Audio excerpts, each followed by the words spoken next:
Hunter. I'm Brian Easton, the author of the autobiography of a Werewolf Hunter series. And as you can see, we are not at the Werewolf Bar this evening. We like to bring it outside every once in a while, and it's just such a nice evening. I thought that I just come out here and present from my backyard. Now, we don't have a creature of the night for you this month, partially because I'm not exceptionally thirsty right now, but also because I really haven't come across anything new to share with you. And just to be honest, that's my fault because I just haven't had the motivation to really go look for anything. The truth is, I get pretty lazy around this time of year. Here it is, the middle of July, right in the middle of summer, and I just don't want to do a whole lot. But I thought I'd talk to you just a little bit tonight about the progress that I've been making on the Winter Fox Journals Book 2. I'm halfway through Chapter 8. I think the last one had 12 to 14 chapters. I don't really remember, but I'm more than halfway through it, I would say. And I'm really breaking some new ground. As I mentioned before, I'm working on a vampire in the book, and how they relate to the lineage is a special kind of problem for me to work out. Now, if you've read in the appendices of the Winter Fox Journals Book 1, you know that there is a category of the lineage referred to as the other, which are offshoots of the main Wolven bloodlines, which are non-Wolven, that is non-wolf-like. They have more of a resemblance to other animals, but like the Wolven, are really no kin to them. So we saw at the end of Book 3 in the lineage some creatures in the Himalaya wolf den, which seem to have more of an affinity with predatory cats or reptiles or bats. And it was always my intention and my challenge to bring vampires under the banner of the lineage. Now, aside from some passing references or cameos, I've been reluctant up until now to really include those in the series for the simple reason that I didn't really want to turn it into the monster mash. I didn't want to get it to where it was campy or corny, as some of these things tend to get when you start, adding in your favorite monsters. But having the vampire as part of the lineage, for my part anyway, seemed to alleviate the burden of that problem, if not the problem of actually presenting it, if that makes any sense to you. That being said, I don't intend to rehash or retread other people's vampire interpretations, but I want to introduce my own. So I don't want to start throwing out spoilers or anything, especially before the book's even been completely written. But to my mind, your typical vampire isn't necessarily undead, but a living creature like the werewolf who feeds on what it likes to eat. And in their case, that is blood. So this time around, I'm also incorporating some different aspect of werewolf folklore that I've always found a little odd and hard to deal with, frankly, in trying to write as realistic account of the beast as I can. For instance, the usage of ointments or unguents to transform into a werewolf, or a belt made of wolf skin. And a lot of this has been easier than I really thought it was going to be. Because where much of the story takes place, and I'm talking about the Winter Fox Journals, Volume 2, where a lot of the story takes place is in France and in Flanders, hotbeds of werewolf activity, historically speaking. Plus, it doesn't hurt that all this is taking place over 100 years ago in a land ravaged by the First World War. And so what we might call superstition is very much alive and well, especially in our local populations. Science is still very much a fledgling idea. The threat of death is everywhere, and so is the fear of violence. It's just pervasive. So I don't know about you, but I don't think you could ask for a better climate for the beast to thrive and not just survive. Since we were talking about the other just a moment ago, we might want to add to the roster the so-called Japanese werefox, the Kitsune, and add it into this category. And I have. But Dr. T. Broussard is here to tell us a little more about these spirits and why maybe we shouldn't be so quick to categorize them with the kind of shapeshifters that we've been talking about so far in Doc Talk Shop. Uh, the leopard men of Africa, the Nordic berserkers, the Native American skinwalkers. Here's Dr. T. Prasad to tell you about the Kitsune.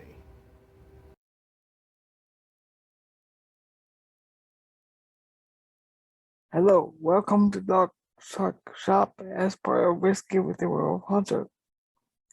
Tonight, I will be discussing a topic that touches on both the occult as well as martial arts, and that topic is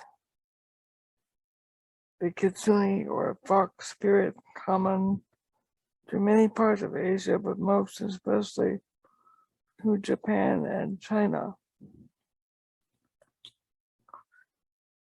While I am aware of the names and terms used by the native languages, and I do mean languages plural, of China and Japan, for the fox entity, I will use Kitsune as a general term because I can pronounce it without much butchery. I respect these cultures too much to pollute their language with my imperfect tongue. That being said, I will start by stating that unlike the lycanthropes of Europe or the skinwalker of indigenous America, North and South, the Kitsune is a fox spirit that's able to take on the shape of a human, as opposed to a human that's able to take on an animal shape. The Kitsune is very much a trickster spirit, not unlike the American coyote. They are predominantly female, and they can be recognized in terms of power by the number of tails that they have. Traditionally, 9 to 10 would indicate the most powerful of fox spirits. They are extremely powerful in magic. They have great influence over the mind. Some of them have great power over the elements. They often amuse themselves by taking the form of a beautiful woman and marrying into a family only to cause ruin, wreak havoc, and more often than not create hybrid children that inevitably become full Kitsune themselves. Now, whereas in China, the fox spirit or Kitsune is generally a purely malevolent phenomena. In Japan, you'll find there's that fox spirit, but there is also the Inadi, positive fox spirit that's a fox spirit that essentially has converted to Shinto. It's become a good spirit. It's working in league with nature versus against nature. It's found the Tao for itself, oddly enough.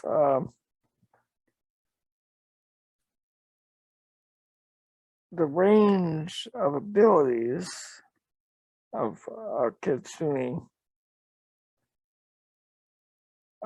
run the gambit depending on the storyteller, from weather control, good luck, bad luck, mind control, illusion,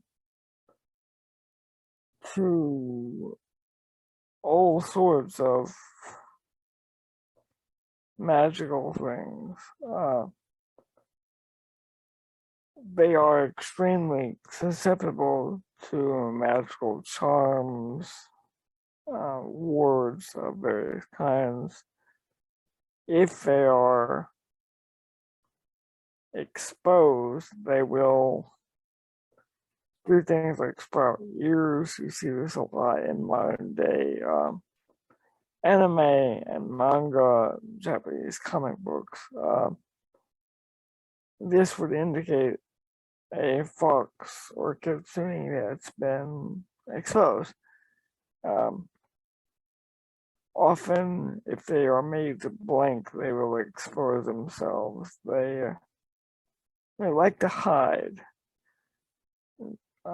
Kitsune are very much spiritual invisibility, and this is what connects them to the legendary aspect of the kunoichi or female ninja. They are to the female ninja or kunoichi what the tengu is to the male ninja. They are the spiritual mentors, if you will, of female ninja, and this goes to the idea of the kitsune having to do with the witch archetype in Japan, and China for that matter. But whereas in the West, the witch is sort of a negative practice on its own. In those parts of Asia, you don't really have witches. You have spiritual practitioners, some of which are good, some of which are bad. And so the fox spirit, in this case, would indicate the negative or bad. And it's often spoken of as a kind of succubus in several texts of Taoist lore. Now, I want to reiterate that unlike the Western or European lycanthrope, these are not corporeal beings. These are spirits that are able to take on a physical and humanoid shape or an animal shape. They were not born as a human in most cases. If they are born as human, that means they're a hybrid. And eventually they will either become full kitsune or they will become human.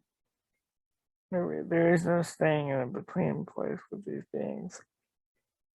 They are very powerful. They are very playful. They're chaotic in the sense of they are not malicious as human beings would be, but they don't regard ill fortune as anything more than fun. For example, for a fox spirit, it's funny to curse crops and then laugh at the humans when they seek to fight over food, or set a married couple or a soon-to-be married couple against each other and watch them fight because the fiance has fallen for another woman and the woman turns out to be a kitsune in disguise. There are even tales of brides thought to be dead coming back to their loves only to find out that the so-called returned bride is in fact a fox spirit masquerading as a dead woman. And some of the details of that involve, like the guy goes to bed with what he thinks is his returned wife, only to wake up with her corpse in bed and the fox laughing his ass off in the process. Now, with regard to the Inari, or positive fox spirit in Shinto, they're guardians. They are powers, much like Faust, Mephistopheles, that work evil but inevitably bring about good. They are forces that curse evildoers in that regard. They serve as the punishment for breaking taboos rather than being the force of taboo themselves.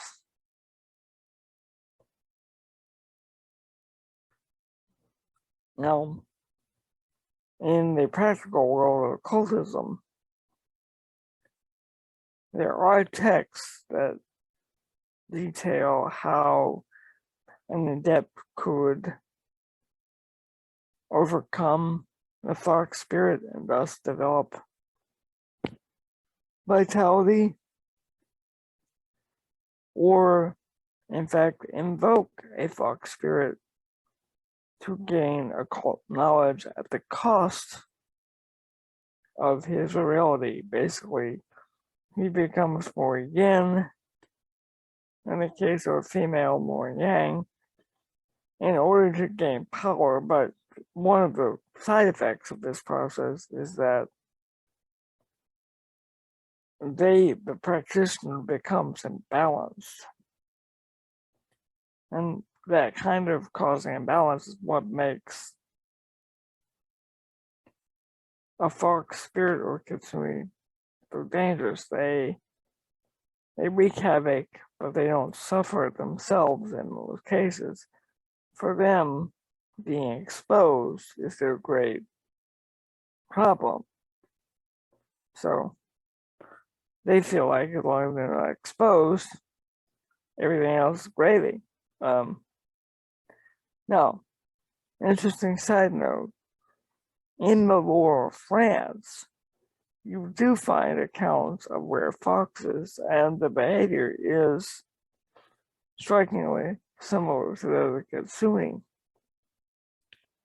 But unlike the kitsune, they are in fact humans, again, predominantly females, who learn to take on the fox shape.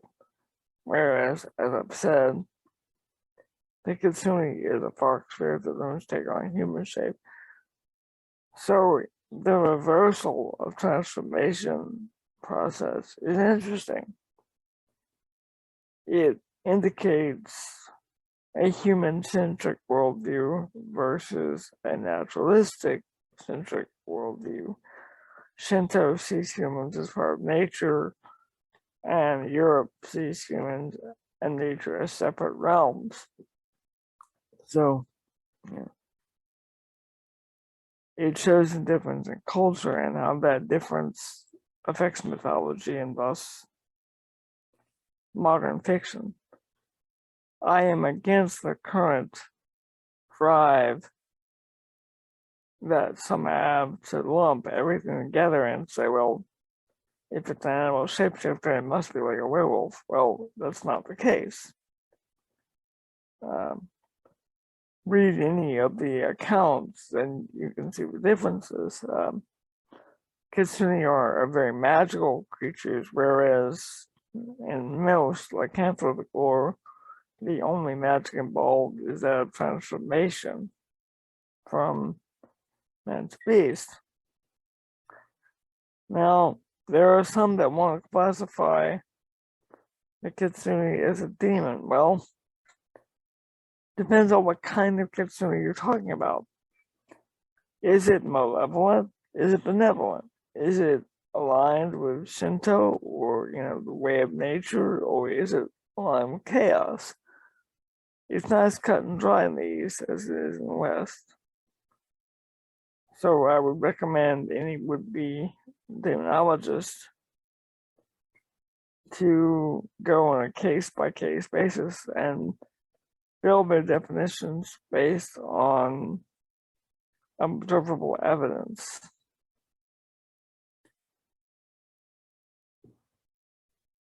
Now, if you would like to have example of a fox story. I'll give you one from my Kung Fu instructor. She related the tale of a cousin of hers whose girlfriend disappeared, and this girlfriend reappeared sometime later, but with radically different behavior, and after making off with a lot of the family money, disappeared. And my Sifu, my teacher, claims that there were fox tracks and fecal matter left behind that would indicate that this person had not been, in fact, the girlfriend, but had been a Kitsune in disguise. Now, my teacher, who is a remarkably sensible and sober individual, spoke to this with full conviction and allowing for a difference in cultural sensibility. I would say that she believed what she said. She believed the account she was given that she related to me. I say this to indicate how folklore and the mundane world intersect and overlap in Asia, much the same way they do in West. As different as the cultures are, there are great many things in common. And I think we look at both the commonalities and the differences, we can appreciate the fact that these phenomena have their own reality, and we should respect that reality, whether it's the European lycanthrope or the Eastern Kitsune or what have you. And the more we can respect the lore of other cultures, we might find things to value in our own culture. And I would say, in closing, beware of those foxy women out there. This might bite you in the ass if you're not careful. That, I'll say, good night and mind the moon, and thank you all very much.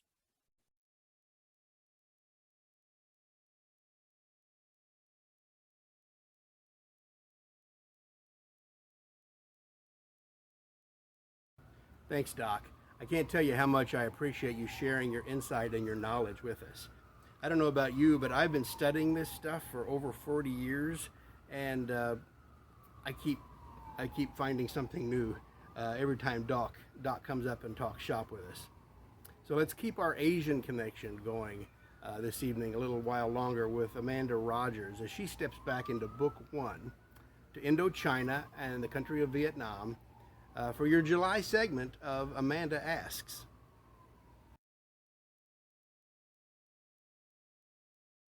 Hi, Brian. Hi, Internet people. We're going to get right to it today. We're going to find out what's going on. Spoilers, Book 1. So, when Sylvester is in Vietnam, he's being held prisoner. He runs into something as mysterious and elusive as the beast itself, a white Viet Cong. That's to say, an American who has switched sides and is working for the enemy. I understand a lot of them were military, the ones that existed. But here's what I want to know. Is this guy an allegory for the beast? Something people can't believe in? Or is this guy a beast himself? Or is he just a momentary here and there heartbeat worth of story, just kind of to fill things out? I personally think that there should have been a little more backstory to this guy. Maybe there was. Maybe we haven't heard it yet. Do we run across this guy again? Do we not? That's what makes me wonder. How about you? I knew this was going to come up at some point, and I've been asked about my inclusion of the Yankee Kong for several years.